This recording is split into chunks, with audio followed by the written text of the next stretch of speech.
In Cambodia, in the heart of the jungle, the site of Angkor designates an entire group of monuments spread across an area of around 230 square kilometers. Here stood the capital of the Khmer Empire from the 9th to 15th centuries. The hundreds of temples and various constructions that constitute the site made it an exceptional administrative and religious center for its time.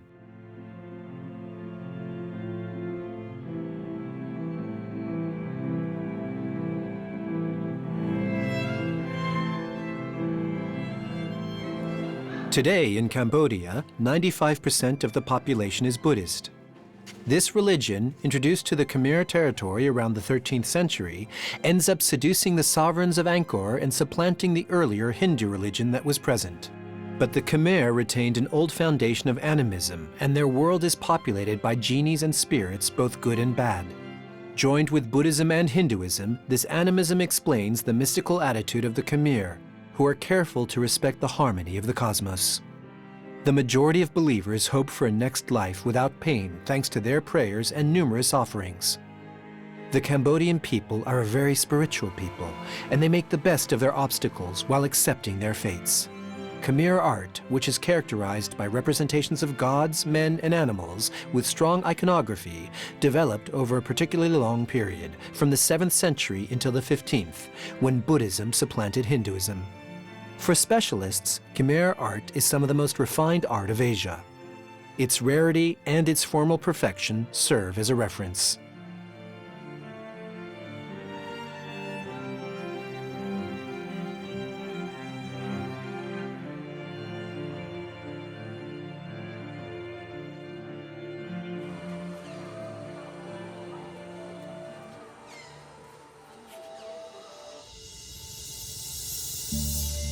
The site of Angkor is divided into two main zones, the well-known temple of Angkor Wat and the royal city of Angkor Thom. The royal city of Angkor Thom is shaped like a square, with sides that are around 3 kilometers, surrounded by an 8-meter-high wall. In the middle of each of the 4 walls of the enclosure, there's a monumental gate, decorated with immense faces of the 4 great kings of the Hindu pantheon. Each gate has a corresponding causeway that spans the moat. The one that leads to the south gate is guarded on each side by 2 rows of 54 giant statues, the yaksha.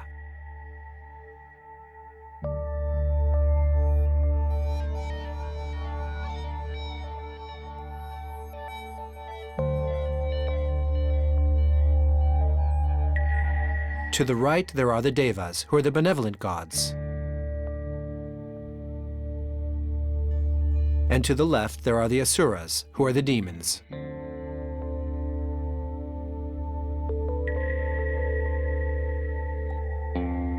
Originally, the gods and demons both pulled on a stone serpent, now collapsed, as a representation of the churning of the Sea of Milk. The churning of the Sea of Milk, in order to extract the nectar of immortality, is the myth of the creation of the universe in the Hindu religion.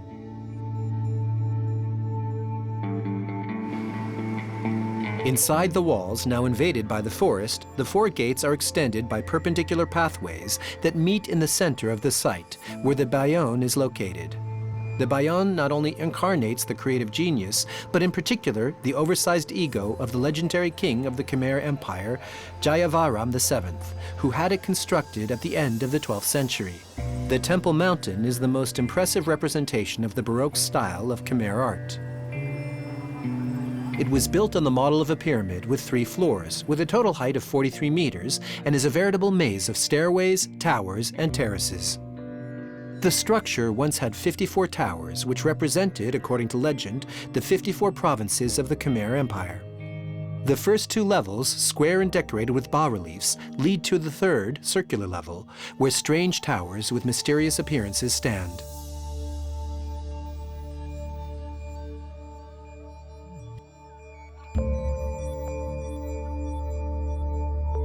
Brahma, generally represented with 4 heads looking in 4 different directions, is the creator god who made matter and the universe.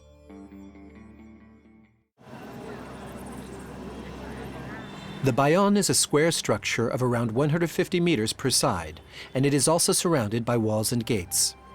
Inside the walls, a courtyard contains galleries, 16 chapels, and 2 libraries.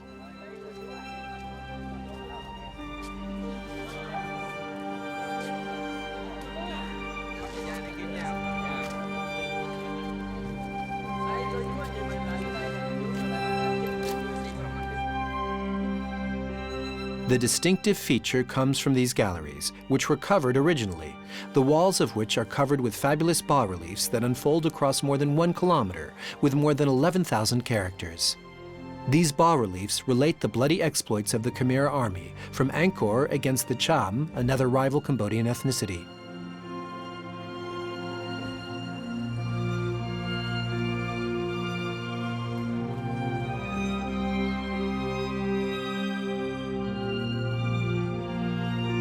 They also explain the daily life of the Khmer in the 12th century, with market, hunting, and fishing scenes, as well as duels and processions. While highly detailed, these bas-reliefs are not accompanied by any kind of text, so an uncertainty lingers over even the historical events that are represented.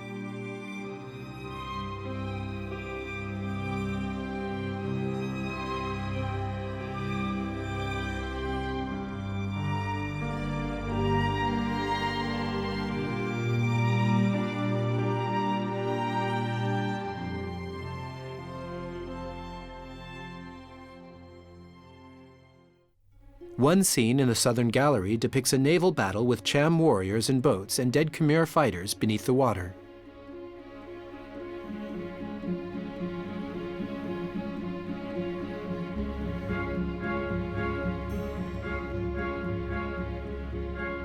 Another scene in the southern gallery shows a military procession in a forest with elephants.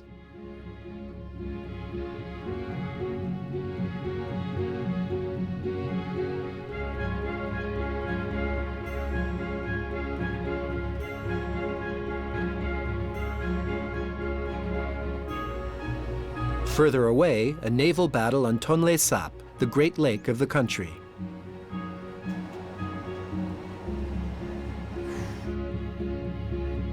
Beneath the confrontation between the Khmer and Cham forces, there are scenes of everyday life, showing a market, outdoor cooking, and hunters and gatherers. Another scene showing a melee amongst the Khmer evokes a civil war.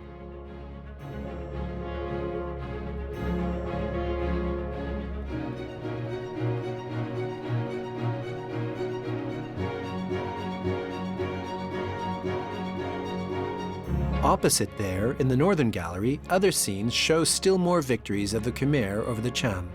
It should be mentioned that the site of Angkor Thom was built just after the victory of King Jayavarman VII over the Cham armies. So it's normal that the site extols the war feats of its ruler and builder. The Cham had in fact destroyed the first religious and royal complex here, and it is on these ruins that the Khmer built the one that still exists and we can visit today.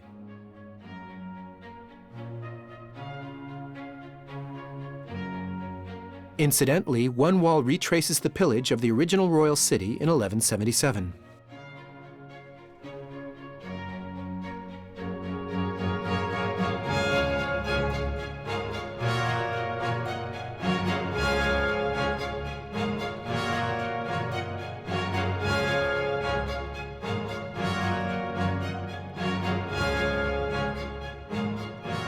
After crossing the courtyard, another gallery circles the temple. It is the interior gallery. Its bas-reliefs, made later, are additions by Jayavarman VIII and are a striking contrast with those of the exterior gallery. Instead of battles and processions, there are scenes from Hindu mythology, like the asuras here, who are celestial dancers. Here as well, there's no certainty as to what some panels represent, or what relationships they could have between each other.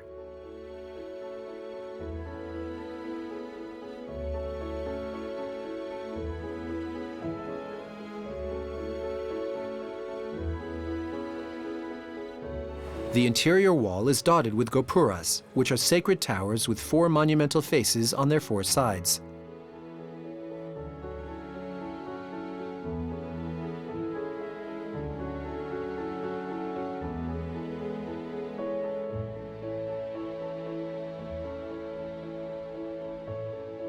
On the walls, frescoes line the space, telling less bellicose stories.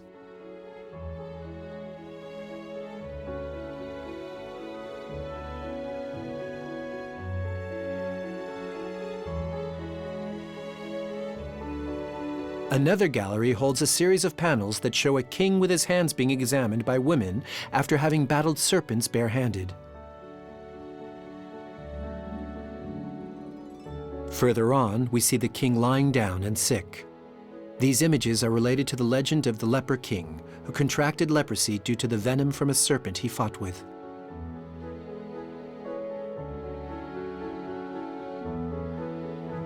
The East Gallery, the pillars of which are also decorated with apsara, is covered with the exploits of the Angkor army against that of the Cham, their hereditary enemies. The king stands on his elephant.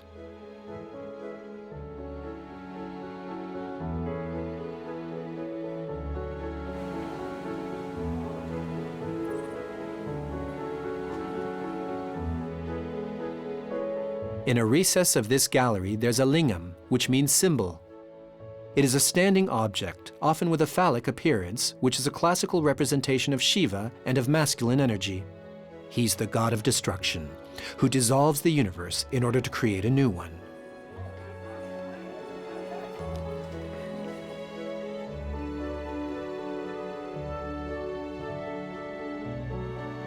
Further on, a Buddha reminds us that the site transitions smoothly from Hinduism to Buddhism.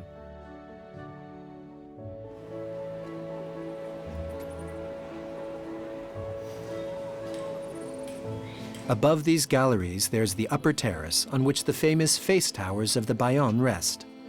It is a veritable labyrinth in which each square centimeter of stone is carved or sculpted.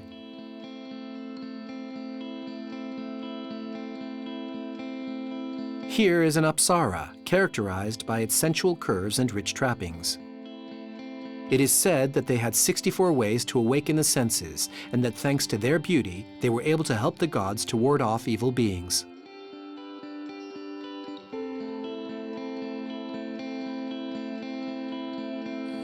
Today, there are vestiges of only 37 of these towers, each of which was decorated with 4 faces illustrating the 4 virtues: sympathy, compassion, loving kindness, and equanimity. In total, that makes 216 enigmatic faces that scan the horizon, as if to guard the subjects of the empire to the far reaches of their territory.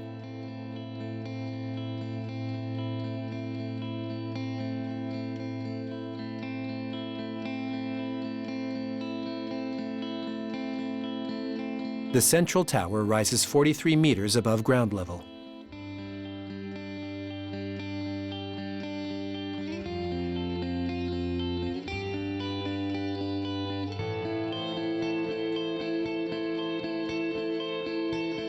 It stands against a temple tower that once housed a gigantic statue of Buddha that was nearly 4 meters high, but was demolished under the reign of Jayavaram VIII, who was Hindu.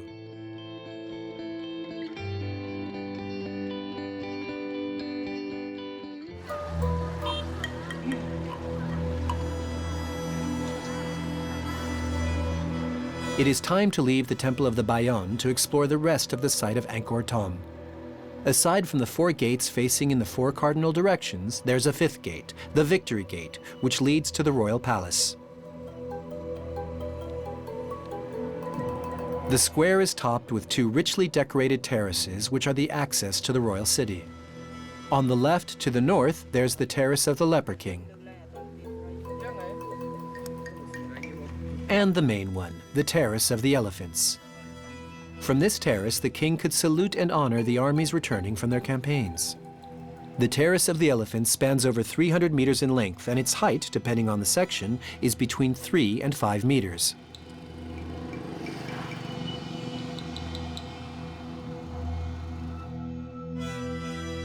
These strongly carved, high-relief elephants that decorate the stairs gave it its current name.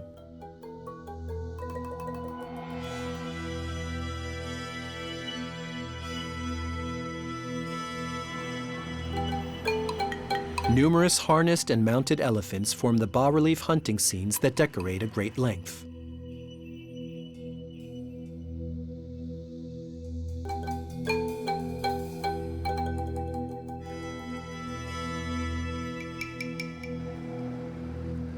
A large platform accentuated with lions is where the king stood.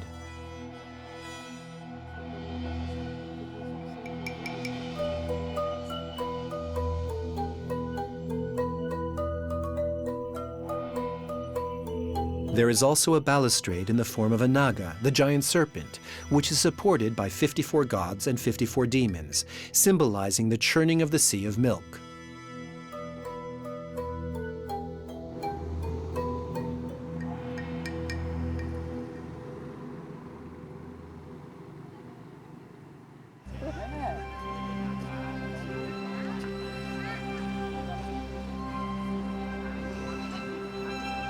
To the left, the terrace of the Leper King, a symbol of death, was once dedicated to cremations.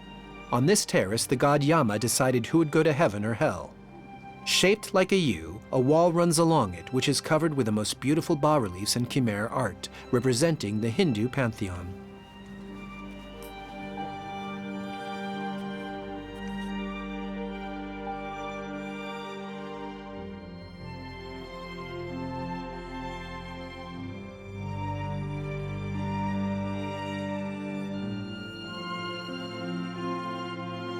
Hinduism descends from the Vedic religion, which was the religion of the Aryan invaders who came from the north in the 2nd millennium BC.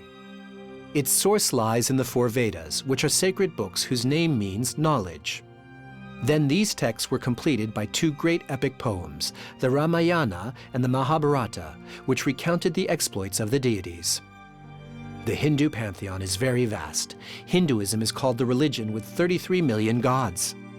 But all these gods are reunited in the 3 main gods, Brahma, Vishnu, and Shiva, who are the 3 aspects of divine power: creation, preservation, and destruction. And their qualities are complemented by those of the multitude of gods in the Hindu pantheon.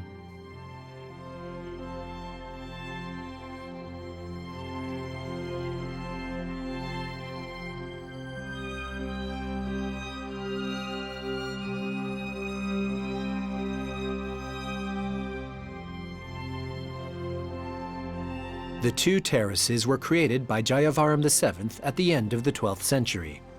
They marked the entrance to grounds of the royal palace, which was the residence of many monarchs starting from the 10th century. You enter through a small building that lets you go through the wall that surrounds it.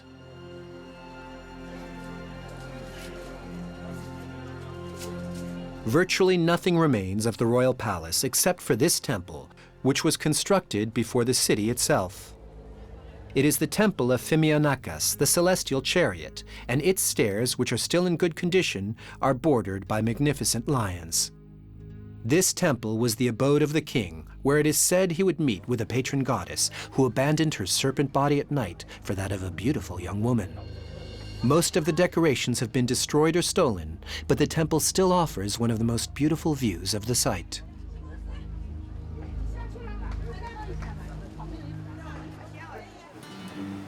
Further away, still on the grounds of the royal palace, the Baphuon, called the Golden Mountain, was built around 1060 to the glory of Shiva. It stood on the summit of an artificial hill, but had practically disappeared beneath the vegetation before being cleared and consolidated in many stages by the French school of the Far East during the 20th century. This immense mountain temple is a 5-level period with 150-meter sides, and consists of 300,000 sandstone blocks weighing 500 kilograms each of them sculpted and unique. Very damaged, its levels have galleries that overlook the jungle.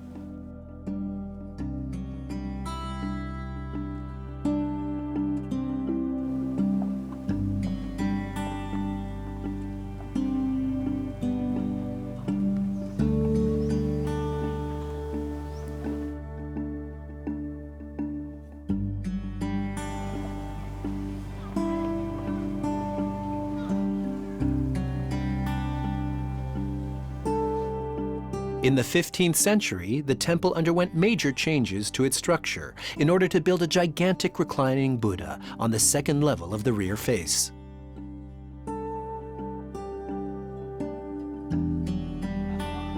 On the site, excavations still make it possible to uncover new structures which had been plundered for their stones over the course of the ages when the site was abandoned.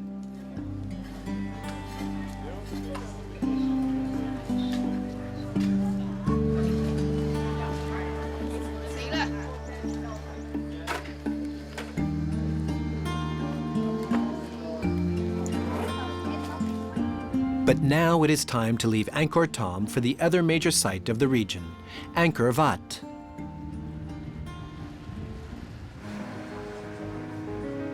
Angkor Wat, Temple City in Khmer, is the largest temple of Angkor, and without any doubt its most majestic.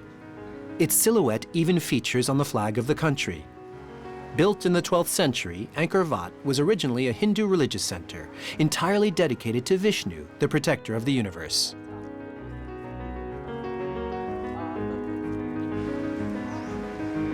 Its enclosure represents the mountain range in which Mount Meru lies, which is the center of the universe for the Hindus, and its moat illustrates the ocean, while also having a defensive role. The beauty and the size of the temple are such that some people consider it the eighth wonder of the world. And since 1992, Angkor Wat has been listed as a World Heritage Site by UNESCO.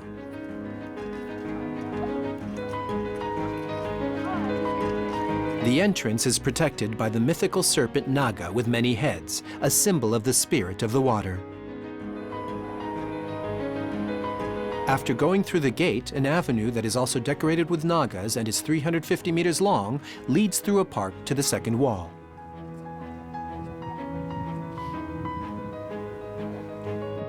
On either side of this pathway, there are two structures whose purpose is not known, but are currently called libraries.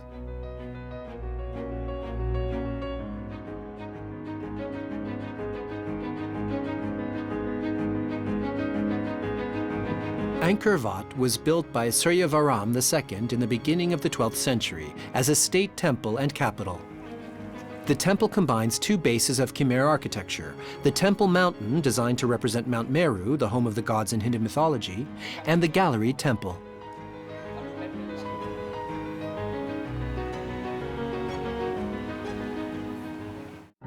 The walls of the temple's three galleries are decorated with bas-reliefs carved along a length of several hundred meters.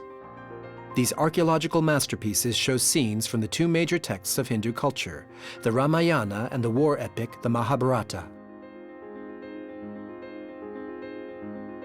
Here is a scene of the Battle of Kurukshetra, which lasted 18 days and brought into opposition the brotherly Kaurava and Pandava clans in a dynastic struggle for control of the Aryan lands north of the Ganges River. The Pandavas, who are demigods, are victorious and take power. But over the course of the battle, numerous dilemmas arise, where ties of kinship, friendship, and loyalty that had been previously made between the combatants of the two clans come into conflict.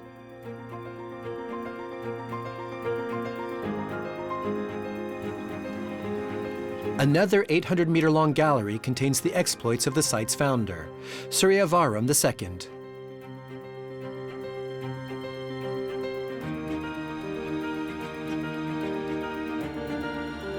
On one of them, we follow a procession of soldiers with officers and horses. There is a review of all the weapons, swords, spears, and bows and arrows, as well as all the costumes. The generals are on elephants driven by mahouts with their hooks.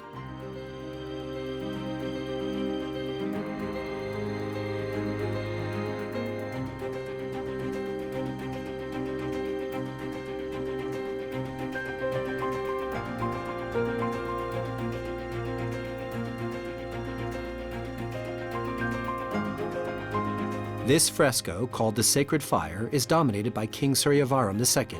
He is seated on his throne beneath 14 parasols, 17 fans, and 4 fly chasers, which indicate his rank.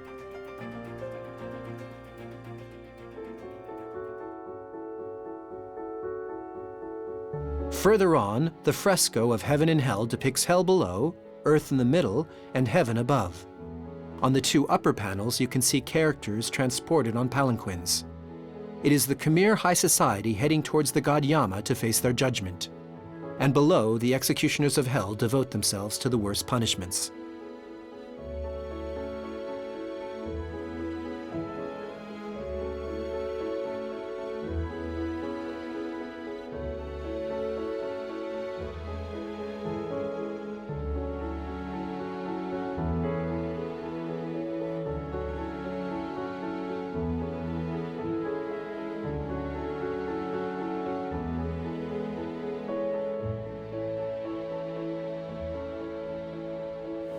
In another gallery, the famous legend of the churning of the Sea of Milk is represented across 49 meters. The churning of the Sea of Milk is the creation myth, which originated in India but was taken up by the Khmer culture. In their joint action, the gods and demons churn the Sea of Milk for 1,000 years to create a drink of immortality. To do this, they use a serpent wrapped like a cord around Mount Madeira. This allows them to turn the mountain in a back-and-forth motion, thanks to the action of the gods and demons who take turns pulling the body of the serpent.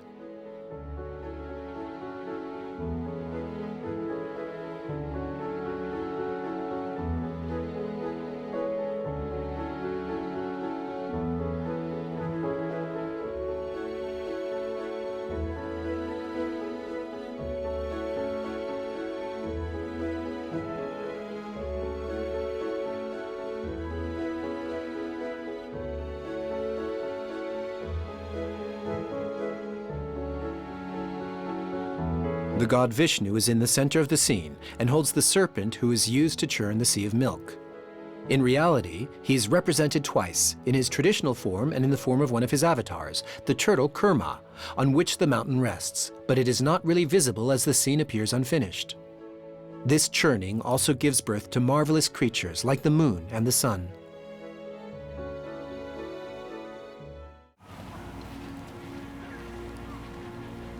Continuing to follow the gallery that surrounds the central temple, you discover a bas-relief that narrates the battle between the gods and demons, where many legendary characters appear. This panel, that is around 95 meters long, once again tells of the legendary battle of the devas against asuras, which could represent the eternal combat between good and evil. This great cosmic battle includes no less than 20 leading deities, who arrive from the left of the panel, each riding their animal vehicle. All the encounters take place among a jumble of warriors, who with their often disordered attitudes provide some dynamism to the battle.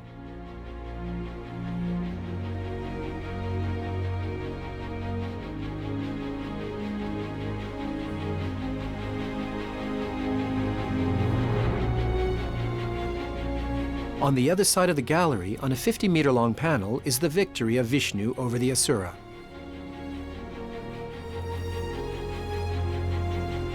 The god is, among other things, depicted on his mount, the bird Garuda, and he successfully confronts the many asura who assail him from every direction.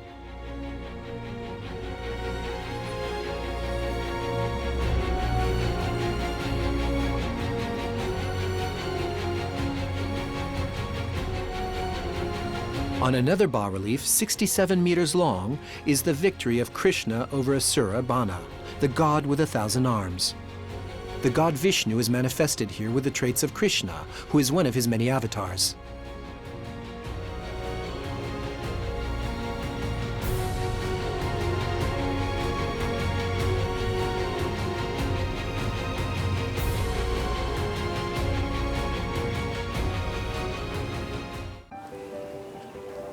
Once the tour of the galleries is finished, it's time to go inside the walls of the temple itself.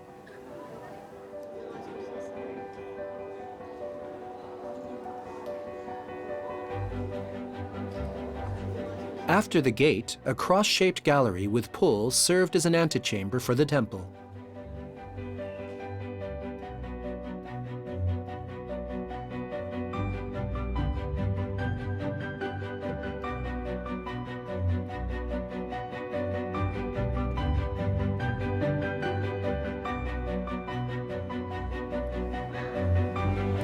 This gallery is nicknamed the Gallery of 1,000 Buddhas because the Khmer had the custom of leaving statues of Buddha here as offerings. But most of them were destroyed during the Civil War.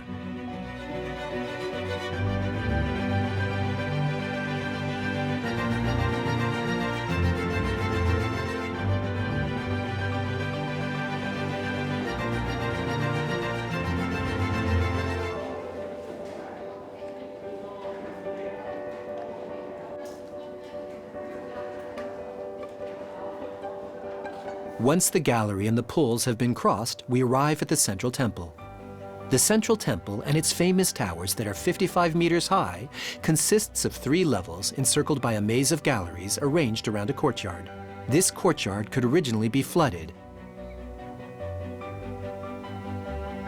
in order to represent the ocean surrounding the mythical Mount Meru.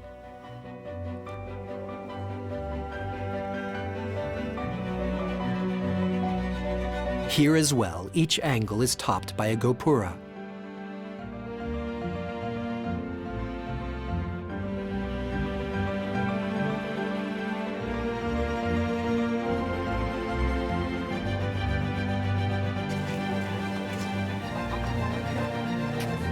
You reach the second level by going through a portico in another rectangular enclosure. There's a cobblestone surface there, where there are 2 more libraries.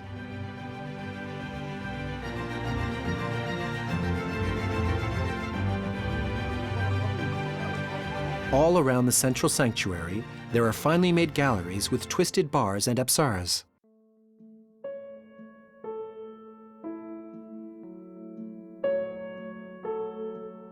The sanctuary was originally dedicated to the Hindu god Vishnu, but in the 15th century, the temple, like the rest of the country, was redirected from Hinduism by the worship of Buddha, and today there are statues of the new god.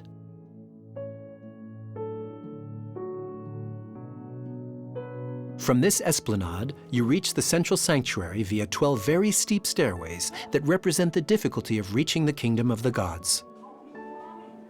At the top of these stairs, there's a platform surrounded by galleries with 4 towers, 1 on each corner, the 5th being in the central position. Lintels and sculpted pediments ornament the entrances of the galleries and the tower shrines.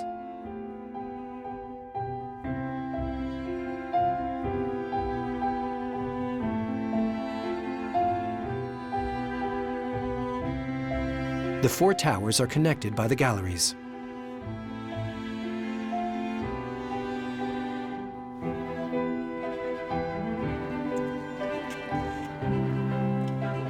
Inside, other galleries divide the space into 4 sections by cutting the space at right angles.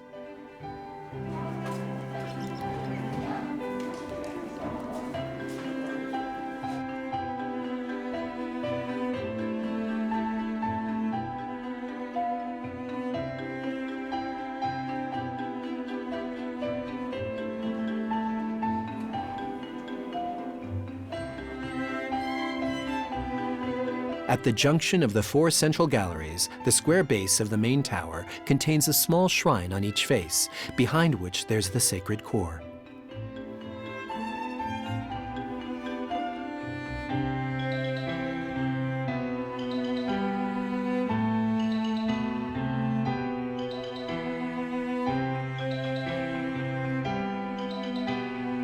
Contrary to most of Angkor's temples, Angkor Wat is oriented towards the west, probably because it is oriented towards Vishnu. Originally Hindu and then Buddhist, it is the most well-preserved temple of the site, and it is the only one to have remained an important religious center since its founding.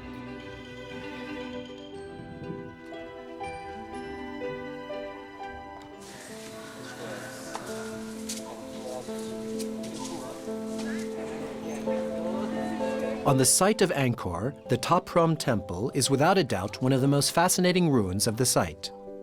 Ta Prohm means ancestor Brahma. Ta Prohm was once a monastery around which there stood an immense opulent city. Dignitaries dined there from gold dishes, slept in silk sheets, and the central tower was decorated with precious stones. After the fall of the Khmer Empire in the 15th century, the monastery was abandoned and forgotten for hundreds of years. One of the main attractions of the site is, in fact, that it was abandoned to the jungle. In the shade of gigantic ficus and silk cotton trees, the towers and walls of the temple only remain standing anymore thanks to their interlaced roots.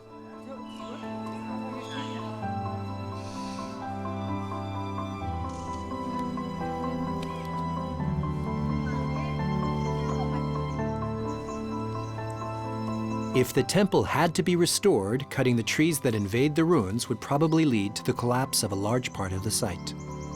Which is why, in the beginning of the 20th century, the archaeologists of the French school of the Far East took the side of leaving it as they had found it. The idea was also to show visitors how the city had been rediscovered by explorers a century earlier. Major works were nevertheless put in place in order to make it possible to visit the site and to control the growth of the trees.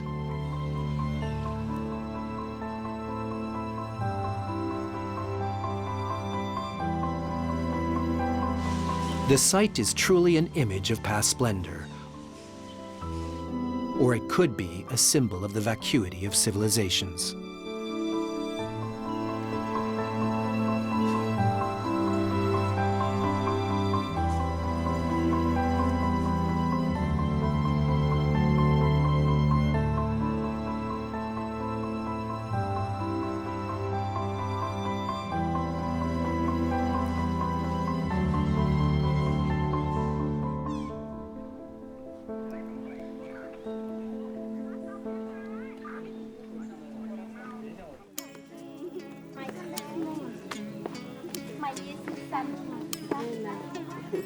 On the site of Angkor, the Preah Khan is a Buddhist temple that was built in the 12th century by King Jayavarman VII, the same one who had the royal city built.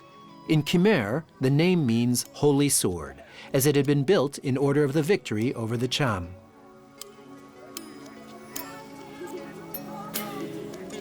Here as well, each of the entrances pointing in the 4 cardinal directions has a pathway that goes over the moat and is decorated with statues of gods and demons, carrying the giant serpent, the naga.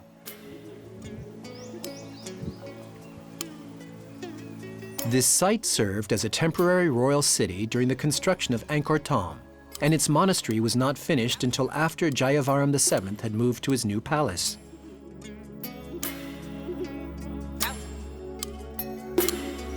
The enclosure contains many ancillary structures, including a hall of dancers, ponds, libraries, and cloisters, all interconnected by galleries that you pass through to reach the enclosure of the sanctuary.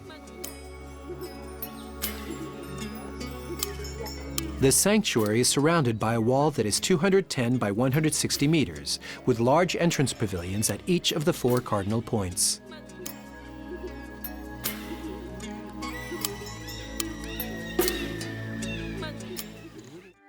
The central sanctuary is also a dense interlacing of galleries and halls, with columns where, here too, nature has reasserted itself.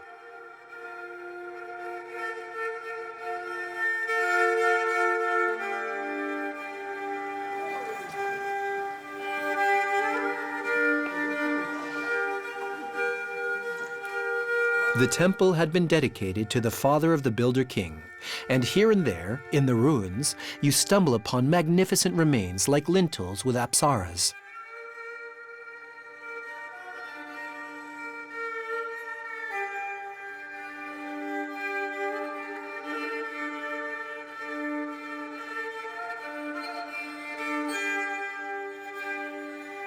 Here's a stupa at the center of 4 light openings. And there, a lingam, the symbol of Shiva, on which milk and honey are poured.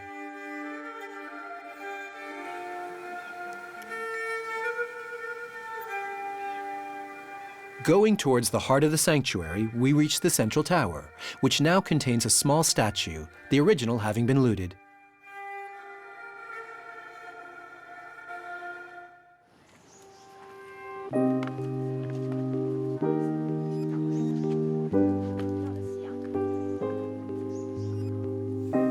Prasat Banteay Srei was built during the same era and in the same style as Ta Prohm and Preah Khan, but it is smaller and less complex.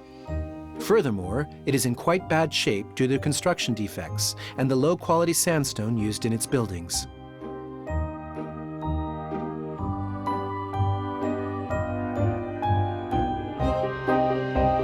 The Khmer Empire lasted 6 centuries, from 802 to 1431, originally with Hindu religious beliefs and later within the framework of Buddhist religious practices. In the 12th and 13th centuries, there was a crescendo of fervor, and many Buddhist temples like this one were built. While Jayavarman VII was personally credited with many of the constructions around the site of Angkor, he was also accused of wasting money to the detriment of the country's society. But in the 13th century, after his death, most of the temples that he had built were vandalized, and their statues were looted, as here, and after that, they were lost in the vegetation until the 20th century.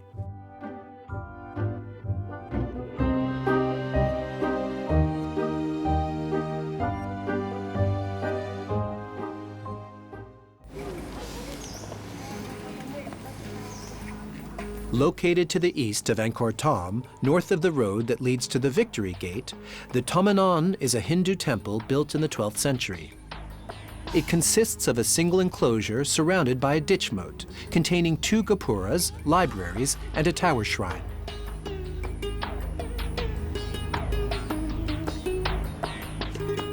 It has bas-relief and high-relief decorations of remarkable quality, where the Ramayana occupies an important place.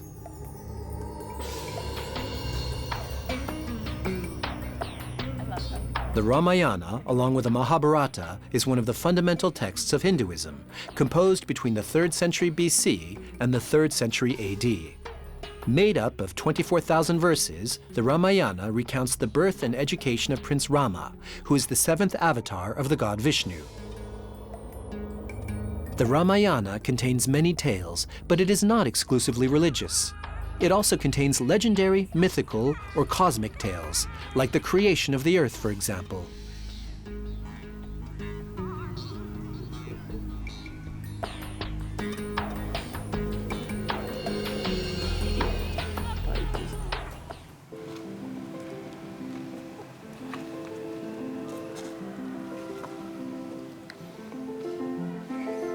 On the other side of the road that leads from the city of Angkor Thom to the Victory Gate, the Chau Tavoda is from the same era as the Thommanon.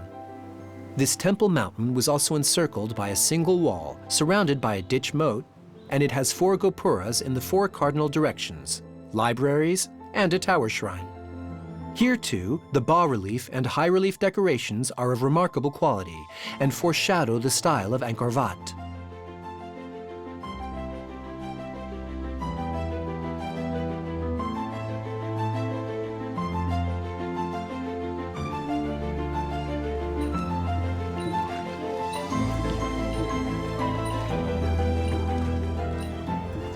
Nayak Pin, or entwined nagas, is a small, very original Buddhist temple that was also built by Jayavarman VII in the middle of the water. The main pond on which the holy site is built is itself surrounded by 4 smaller ponds. In the center of the large pond, there's a circular island on which the 14-meter-high central prasat is built, surrounded by 2 nagas with their tails entwined, which gave the temple its name.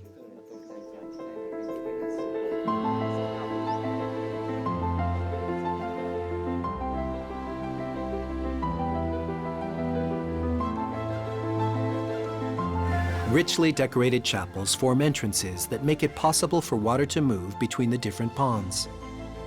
This temple was a center of purification.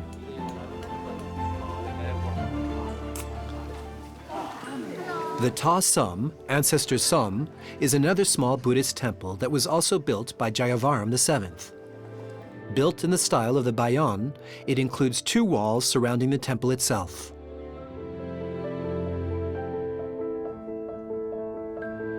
Here, too, the stonework is remarkable in its precision and the elegance of its curves.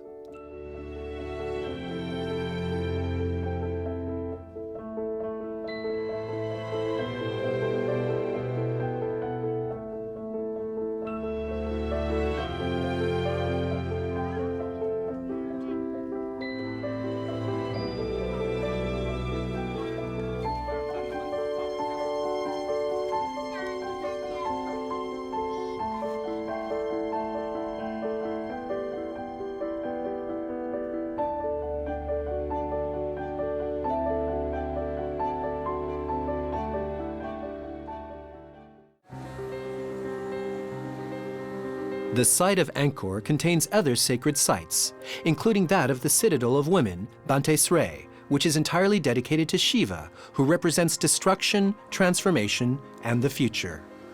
Circled by an exterior moat, it was built in the 10th century using a pink sandstone that takes on different tints depending on the position of the sun.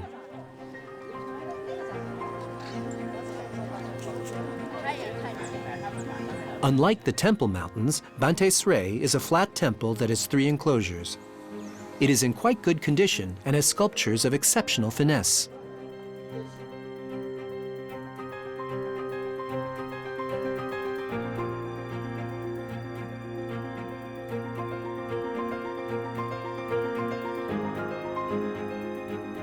Despite its relatively modest size, you can spend hours looking at its statues, its carved facades, and its door lintels depicting Khmer mythology. It's virtually goldsmithery with stone.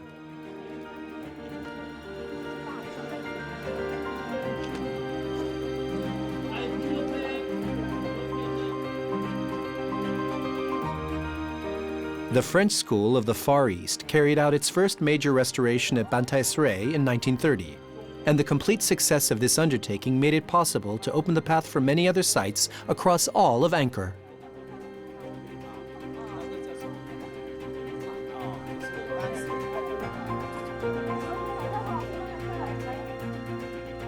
The sculptures and statues are taken from Indian mythology, with many representations of scenes from the Mahabharata and the Ramayana.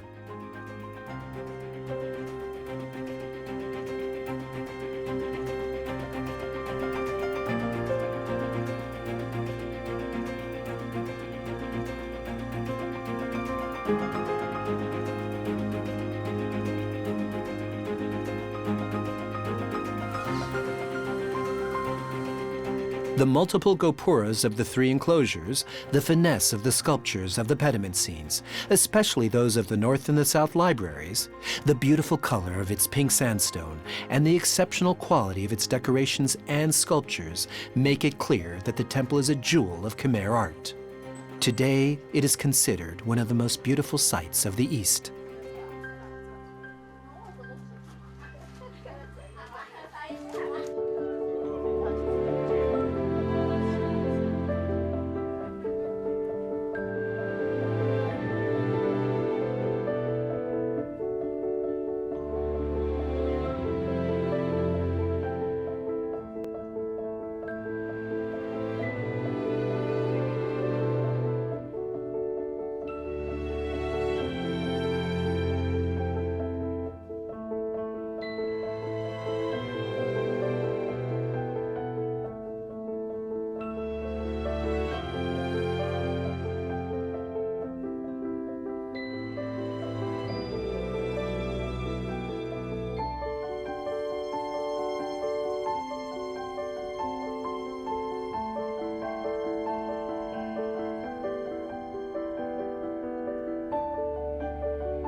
At Angkor, before all of these wonders, we can only quote one of the first Western visitors, a Portuguese monk who came to the site in 1586 and declared, "These temples are of such extraordinary construction that it is not possible to describe them on paper, even more so because they are not like the other buildings in the world.